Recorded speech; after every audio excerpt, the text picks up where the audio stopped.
Simply some keys to self-motivation. And all of us have motivation of some sort. I define motivation as the desire to achieve that which you believe to be worthwhile. And many people go through life never getting in touch with their greatness because of the lack of motivation to push themselves, or because they have not found something that they believe to be worthwhile to challenge them. I heard a poem once that said, many a flower has bloomed unceasingly and wasted sweetness upon the cold desert air.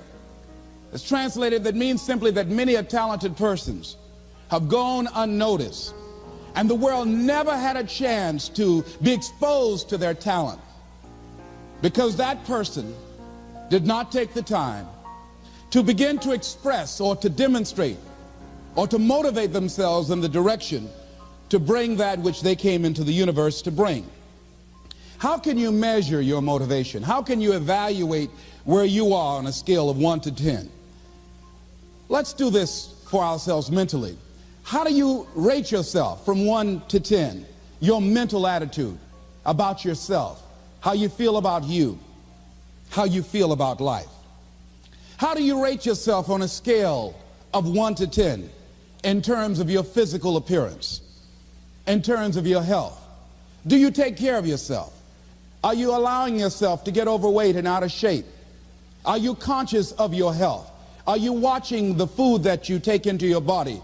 Do you make a deliberate effort to exercise? You know, it was George Burns, he said, we cannot help getting older, but we don't have to get old. And many of us get old before our time because we don't take time to take care of ourselves. Your environment is a very good indicator. On a scale of 1 to 10, is it what you want it to be? Do you find it desirable? Are you satisfied? The job or career that you're involved in. Someone said that 85% of the American public are unhappy with their jobs. Are you spending 8 hours a day just doing time? Doing something that you don't find challenging, that does not make you stretch mentally, that does not stimulate you, that does not inspire you. Something that you don't find a sense of fulfillment in it. If you're doing that day in and day out, it has to affect how you feel about yourself, your level of motivation. Your relationships. What kind of impact is it having on your life? Is it nourishing or is it a toxic relationship? Does it drain you or does it build you up? Ask yourself that. How motivated are you to do something about it? Your contribution, your actions. What are you giving? Many people will leave the universe without a trace. No one will know they were here. And in fact, under their name, we could put under there, not used up. Will anybody know that you came this way? What contribution are you giving? What will you leave? What will be different because you came this way? Someone once said that life is our gift to us that God has given us, and how we live our lives is our gift to God. What kind of gift are you formulating? Is this a gift that you like to take back and do something else before you turn it in? Think about that. What can we do? What are some of the keys that we can begin to use to motivate ourselves when our batteries run low? Because I don't care who you are, I don't care what you do, at some time you are going to get tired. At some time you're going to get in a rut. Seem like nothing you do works out right. And sometimes it just seems like you just don't have the wherewithal or the will to do anything.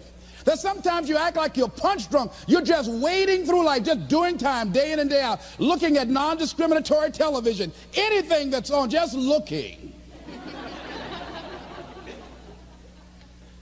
And depressed, feeling powerless, feeling useless, and bored. What do you do? How do you get yourself out of a rut? How do you, when you know you can do more than what you've been doing and you're not doing it and you're discontent with where you are, you get angry at yourself. How do you get out of that rut? How do you motivate yourself? One of the things that we must do is that we must be involved in working on achieving self-mastery. You must work on yourself continuously. Never be satisfied with yourself. Always know that as you invest the effort and time on you, that's the greatest ability that human beings have above animals. See, a dog can't be anything but a dog. Tree can't be anything but a tree. Human being, you've got unlimited potential. You can put effort on you, and by concentrating on you and developing you, you can transform your life wherever you are right now. So you want to work on yourself. You want to read books that inspire you and motivate you. You want to listen to tapes over and over and over again. And I suggest that you listen to tapes when you first get up in the morning. You want to control the spirit of your day.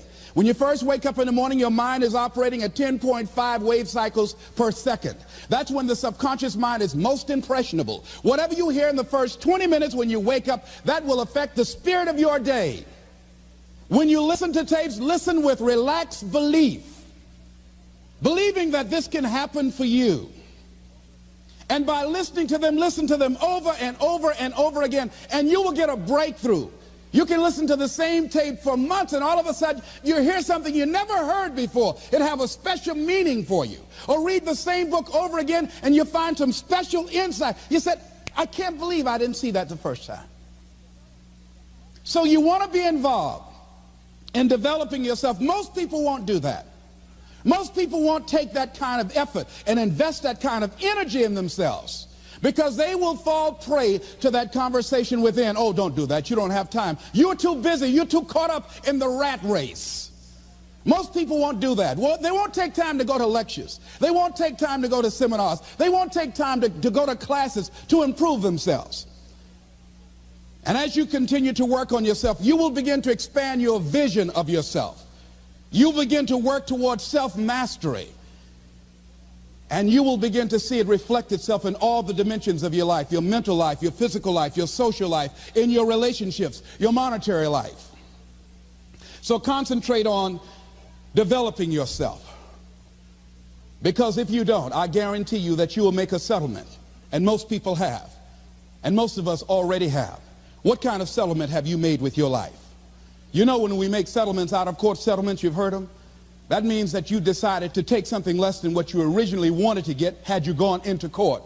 And the reason that you settled outside of court is because you didn't believe that you can get it. So you made an out-of-court settlement. Many of us are making in-life settlement. We're settling for less than what we actually deserve. We don't feel good about it, but we make it work in our minds. We'll come up with some kind of excuse to make it all right. What kind of settlement have you made with your life? Many of us settle for less than what we want out of relationships because we don't have the courage to change them. I had a seminar I used to do called Are You Living Together or Dying Together? Many people are just dying together. Gladys Knight used to have a song that says, neither one of us want to be the first to say goodbye.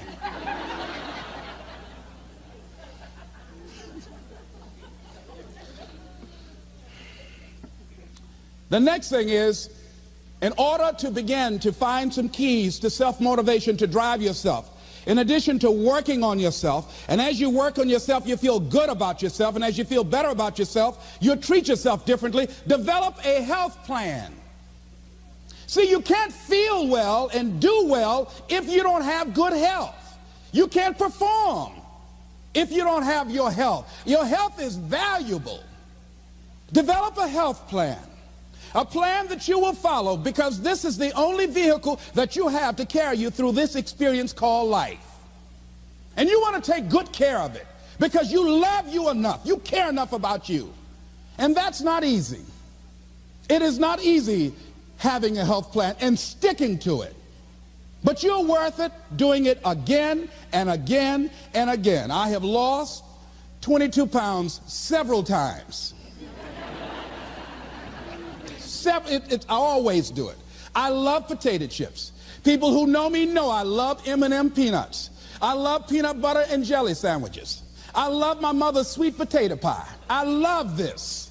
It's not always on my health plan, but I put it on there sometimes. I said life is too short to go without sweet potato pie. If I go tonight, I want you to slip a slice of sweet potato pie in my casket. And watch the smile on my face. Next thing is, as you take care of yourself, the next key is keys to motivation, to self-motivation. You want to live life with energy and passion. You want to make a conscious effort to be lively. See, in life, you either saying hello or goodbye. You either on the way or in the way. Leave dead people alone. Some folks just walking around looking sad. How you doing, honey? Stay away from these people. Just go away from them. It affects you.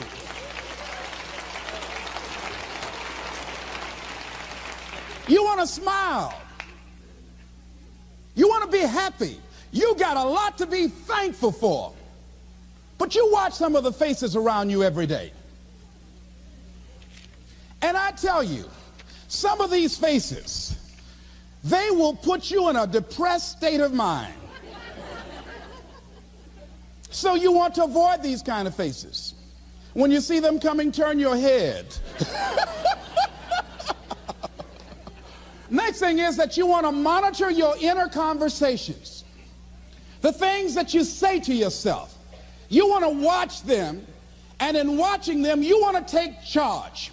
A friend of mine told me this evening, and she did it excellently. She said, I didn't want to come tonight. I was feeling so depressed. And I said, I'm going anyhow. See, that was the conversation. Oh, you really don't feel like it. You really don't need to do it. You don't really need to read anything. Forget all that. That's that inner conversation.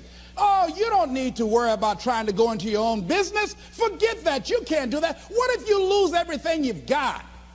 That inner conversation that stops you from doing the things you want to do less, don't do that. How can you possibly think about being a motivational speaker? You don't have the contacts, you don't have the money, you don't know the right people. You're going to get up there and your mind's going to go blank. Forget all that. You remember that time you got up before some people and you panicked? You stood up and your mind sat down? Don't you remember? And I said, yes. And then I said, shut up. So you've got to learn to stand up to yourself inside yourself and short circuit, override that conversation that's always going on. 85% of what that conversation will tell you is negative. It's negative. It will tell you you're tired when you really are not tired. It will tell you you can't do it. It will fill you with fear. So you've got to watch that conversation. And when you find it going on, you've got to stand up to it and say, I'm going to do this anyhow. I'm afraid, but I'm afraid not to do it. And I'm not going to let you stop me. The biggest challenge that you will have in life is you.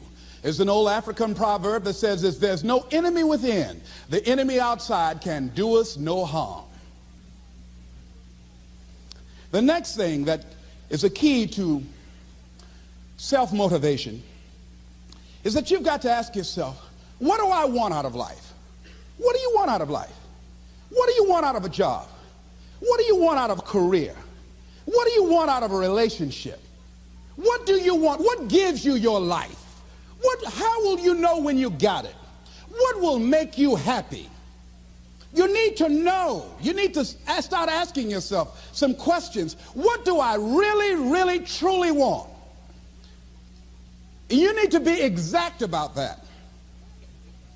Don't be vague. Oh, I just want to be happy. That's too vague. What will make you happy? How will you know when you got it? Zero in on it. Be exact. Be specific. And as you do that, that will stimulate that superconscious mind or the reticular activating system of your mind that will begin to find those things, to identify with it. And once you begin to determine that which you want, take the time to write it down. Don't just think about it. Write it down. That is a subjective process that engages the subconscious mind. Write it down. Once you write it down, read it 3 times a day, morning, noon, and night. Why is that important? Because what it will do, it will cause you to focus. It will cause you to concentrate. When that other conversation is going on telling you what you cannot do, telling you all of the impossibilities and all of the obstacles, your concentrating will begin to create a larger vision within yourself, and you start looking for and seeing some new opportunities. You start creating some openings for yourself. As you begin to read that every day, day in and day out, that will make you focus. That will discipline your thinking. And you'll get all kind of creative ideas. As I talk to you right now, being involved in this immersion process, you're going to create some openings for yourself. You're going to get some ideas. You're going to feel your adrenaline flowing, and you're going to think about something, some idea you had, and you say, I want to go back and I'm going to look at that again from a different vantage point, not from the level of the problem or the obstacles that I encountered, but from a higher vantage point. Because what you will begin to see and to know as I talk to the higher consciousness within you, that you are powerful, that you are a miracle worker. And that inner conversation has conditioned you to believe that you are not. And as you begin to discover the truth of who you are, whatever challenge that you're facing in life, and if you're living, you're facing some challenge, you'll begin to know that you're powerful and that you're a miracle maker. So as you begin to write down exactly what it is that you want, read it every day. The next thing is, see yourself there. How will you feel once you get there? What will the experience be like for you? What will be different? What kind of person do you have to become in order to get there? Visualize yourself there, living the experience. I remember when I ran for state representative in Columbus, Ohio. And I had a lot of people telling me, and you got to watch not only the conversation within, but the conversation without. Telling me, Les, you can't possibly win. You can't do that. And I went down to the legislature, and I saw myself. I knew what I wanted. I saw myself in the chair. I pointed out the chair that I wanted.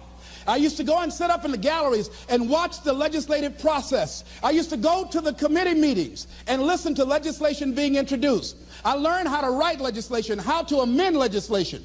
I started thinking like a legislator, got up every day dressing, thinking like that, selling myself on it, seeing myself in the legislature. Mr. Speaker, I'm the gentleman from the 29th House District. I'd like to introduce a bill. I went in the legislature, walked around. I had the experience of it.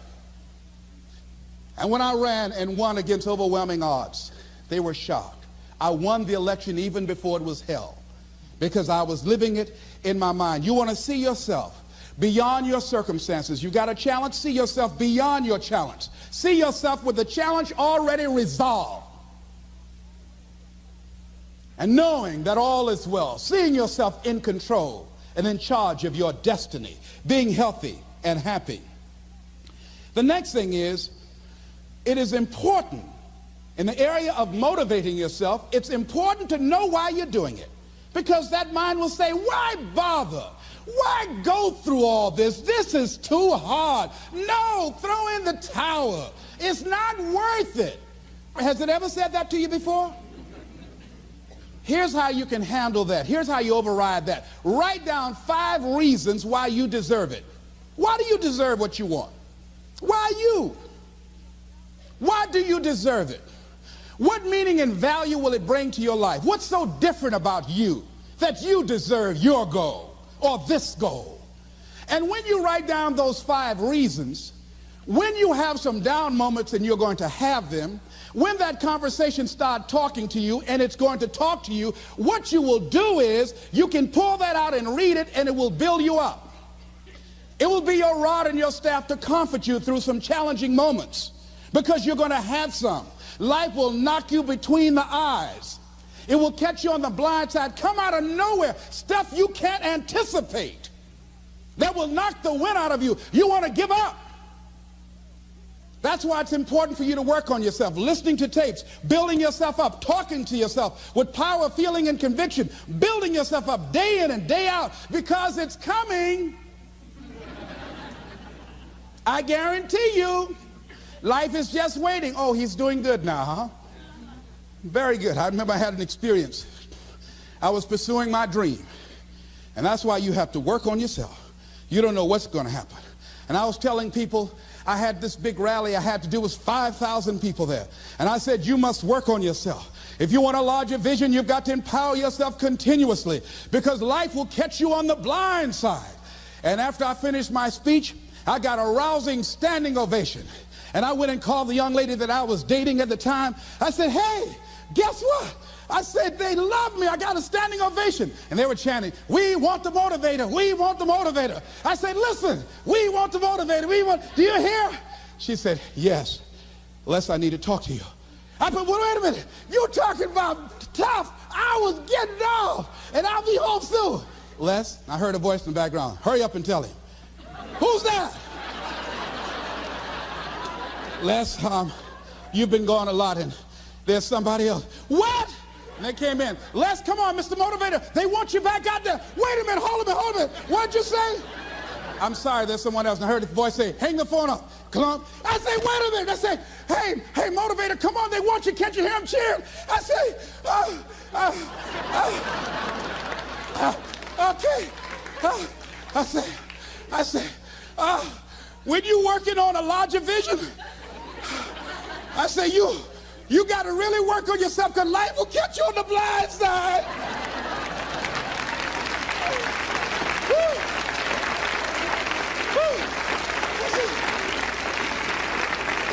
I say, you better be ready. And you better make sure you want it, because it'll make you cry. And somebody said, the Spirit is on him. Thank you, thank you, thank you, thank you. I was talking till they started blinking the lights. They had to come pull me off, and I said, you got to have a larger vision. You make sure, wait a minute, you make sure you work on yourself. They said, come on, Mr. Brown, come on. Yeah. I went back to my hotel room, and loneliness and heartbreak was sitting on the bed, said, are you coming in now? Do you have your larger vision now? How's your positive attitude? Say, get on in here. Are you still breathing? Shut up. No, you want your gold? No, I don't want this gold now. Life will wear you out. You'll be saying, no, I can't, and no, I won't. You try to read it, can't see nothing through the tears. I went plundering through the drawers in this hotel trying to find a Gideon Bible, anything, you know. I said, somebody, anybody help me. Yahweh, Yahoo, anybody. Boy, I tell you, that's why you got to work on yourself. Because life will send you some curves you cannot anticipate. The next thing is that whatever you do, you want to develop technical mastery. You want to be the best at what you do. You want to master it. See, part of self-motivation is you've got to find something that gives you a strong sense of competence. Well, you become known for that. You develop a reputation of being good at doing that. You set some high personal standards for yourself. You're not competing with anybody else. You're just unfolding yourself to be the best person that you could be. That you want to give the best quality service that you can give, because that is a statement about who you are. The other thing that's the key to self-motivation is recognize the fact that you're going to get into some slumps. Recognize the fact that you're going to encounter a great deal of failure in life. It goes with the territory. But in the face of that, you want to be relentless.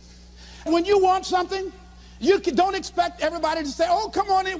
Oh, you want this? Oh, great. We want to give this to you. You're such a nice person. You're doing it for your family, aren't you? Great. No, life isn't like that. No, many doors will be closed in your face. Many loans that you will want. And they'll say, no, you don't have enough collateral. You don't have enough credit. And most people will give up. But you've got to decide that I'm going to be fearless. I refuse to be denied. And I'm going to go all out. I'm going to be relentless. I don't care how many no's I encounter. I like something Isaiah Thomas said when he was getting ready for a basketball game. He said, I'm going to either shoot us in or shoot us out, but I'm not going to not do anything. And that's the way to go. You can't make a basket unless you shoot the ball. You can't hit a home run unless you take a swing at it. Most people won't even take a swing. Well, I probably won't make it anyhow. That's the conversation within. They probably won't give it to me anyhow. If you want something, you've got to be relentless. You've got to decide, I deserve this, and I'm going to have it. And you go all out to get it. that drives you. The next thing is that when you want something out of life, you've got to be willing to go into action. Don't wait around for things to be just right. Don't wait for things to be perfect. Don't wait for the ideal situation. It will never be ideal. There will always be a reason. Well, as soon as the children grow up, or as soon as I pay my bills, or as soon as I get my divorce, as soon as I get enough money together, do what you can, where you are with what you have, and never be satisfied. A lot of people never take a chance in life. They don't want to take any chances. They want the situation to be ideal. See, that's not walking by faith. That's walking by sight. If I can see it, I'll do it. No. That's a lot of people saying, if I can see it, I'll believe it. No. If you believe it, you can see it.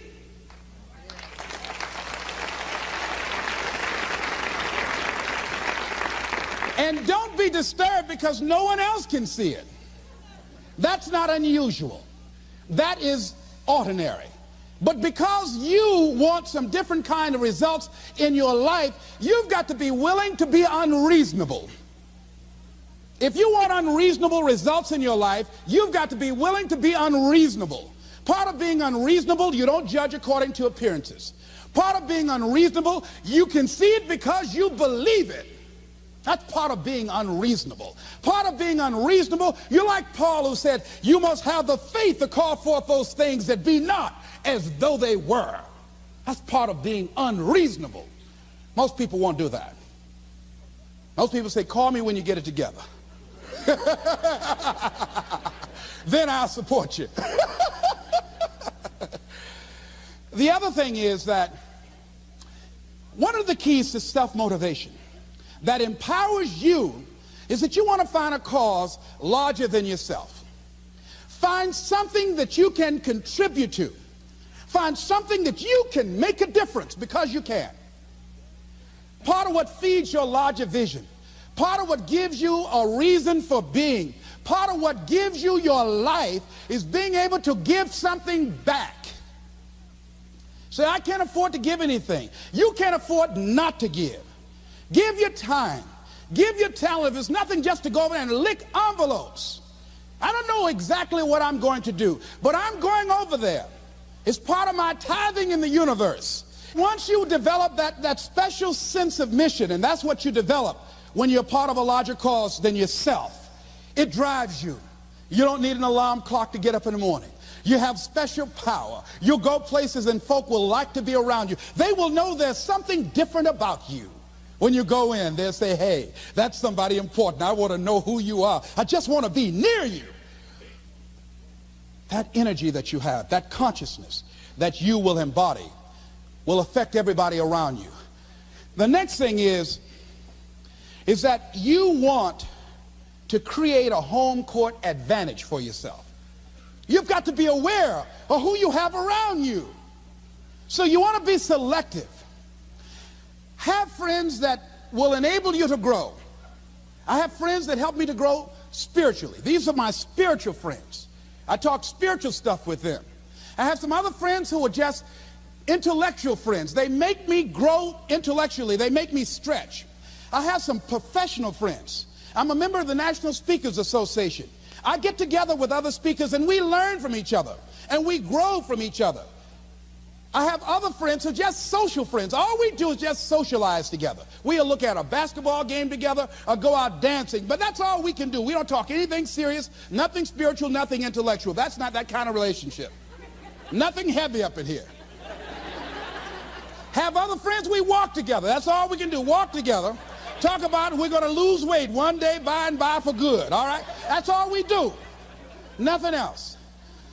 So, according to the relationships that you develop, we grow from people and projects.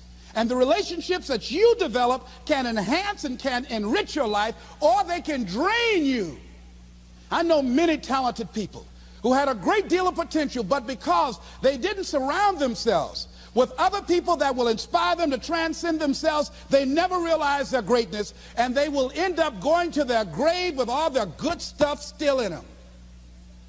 So you want to look at your relationships, the people that you're involved with, the people that you communicate with most often, and you want to ask yourself the question, what am I becoming because of this relationship? Does it inspire me? Am I motivated? Am I encouraged? Am I driven to develop myself? Am I seeking my own greatness? What kind of person am I becoming because of this relationship? Am I becoming more cynical and negative about life? Ask yourself that. The next thing is, you've got to say yes to your life. You've got to say yes. Yes to my dreams. Yes to me. Yes, I can make it. Yes, I can. Doesn't matter how many failures I've made. Doesn't matter how many mistakes I've endured. Doesn't matter about my defeats. Doesn't matter about what I've done. Yes, yes. I don't care about the fact I'm in a hole now. Doesn't matter about where I am. Yes, the last chapter to my life has not been written yet. If you judge me now, you'll judge me prematurely. I haven't exposed all my stuff yet. I'm still in the process of transforming my life. I'm still in the process of becoming. Yes. I had somebody in my life at one time told me, you'll never make it. And I said, I'll show you. And what energized me, what motivated me was something that Frank Sinatra said. He said, the best revenge is massive success.